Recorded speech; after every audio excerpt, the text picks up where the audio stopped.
बिस्मिल्लाहिर्रहमानिर्रहीम। अस्सलाम वालेकुम। कुकिंग विद मोहनी के साथ मैं हूँ मोहनी अरशद। अल्लाह ताला आप सबका हामी और नासिर हो। आज मैं आपके लिए रमज़ान मुबारक वाले से बहुत ही मुनफिक यूनिक बिल्कुल नई रेसिपी लेकर आई हूँ। वो है चना चाट की रेसिपी। यूट्यूब में इससे पहले आपको इस तरह की रेसिपी नहीं मिलेगी। चले इस मज़ा मुनफरिद और यूनिक रेसिपी को स्टार्ट करते हैं। बिस्मिल्लाहिर्रहमानिर्रहीम। एक बाउल है, उसमें 1 टीस्पून नमक, 1 टीस्पून काला नमक, 2 टीस्पून धनिया पाउडर, 1 टीस्पून लाल मिर्च पाउडर, 1 टीस्पून चिली फ्लेक्स और 1 टीस्पून चाट मसाला शामिल करें। अब इसमें आधा कप पानी का शामिल करें और तमाम चीज़ों को अच्छे तरीके से मिक्स कर दें। मसाला में मैं पानी क्यों शामिल कर रही हूँ, इसका रीज़न मैं आपको आगे जाकर बताऊँगी। अब हम लेंगे 1/2 टीस्पून अदरक और लहसुन का पेस्ट। हमने बहुत फाइन पेस्ट लेना है, अदरक और लहसुन का, चॉप नहीं करना। एक बर्तन को चूल्हे पर रखें और उसमें 1 से 1.5 चम्मच ऑयल का शामिल करें। ऑयल की क्वांटिटी हमने बहुत थोड़ी रखनी है। फिर 1 टीस्पून ज़ीरा और 1/2 टीस्पून अजवाइन शामिल करें और क्रैकल कर लें। 1 से 1.5 मिनट ज़ीरे और अजवाइन को फ्राई करने के बाद इसमें अदरक लहसुन का पेस्ट शामिल कर दें।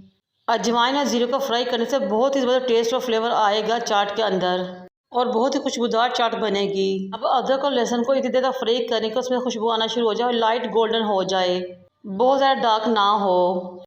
अब वो तमाम मसाले जो कि हमने पानी में मिक्स किए थे इसमें शामिल कर देंगे। हमारे पास टमाटर या प्याज का मसाला नहीं था, इसलिए नमक मिर्च मसालों को हमने पानी में शामिल किया, अदरक लहसुन में शामिल कर दिया। इससे मसाले जलेंगे नहीं।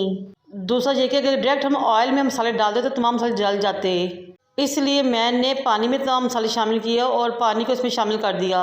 अब तमाम मसालों को अच्छे तरीके से भूनेंगे यहाँ तक कि ऑयल छोड़ दें। मैंने 2 कप उबले हुए चने लिए, उस मसाले में शामिल कर दिए। अब हमें चनों को 5 मिनट तक अच्छे तरीके से भूनना है, फ्राई करना है मसाले के अंदर, जहाँ तक तमाम मसालों का टेस्ट अरोमा चनों पे कोट हो जाए।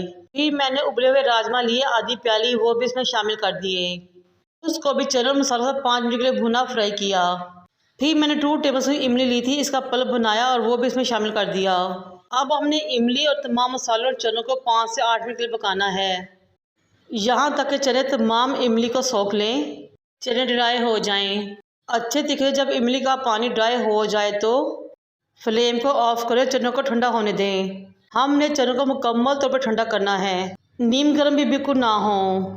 चने जब अच्छे तरीके से ठंडे हो जाए तो अगेन अच्छे तरीके से इसको हिलाएं, मिक्स करें, यहाँ तक कि थोड़ा बहुत लिक्विड वाला ग्रेवी बची है वो भी चने पे कोट हो जाए।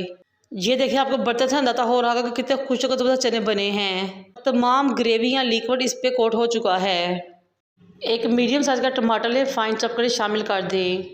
एक छोटा प्याज ले, वो भी फाइन चॉप करके शामिल कर दें। फाइन चॉप करके एक खीरा और 4 से 5 हरी मिर्ची काट के शामिल कर दें। बारीक कटा हुआ हरा धनिया पुदीना शामिल करें। फिर मैंने 2 आलू लिए, उनको बॉयल किया, काटा और इसमें शामिल कर दिया।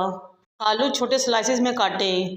तमाम इंग्रेडिएंट्स को वेल कंबाइन करें, सर्विंग बोल या डिश में निकाल लें। नींबू लें, उनको काटें और साइड पे रख दें।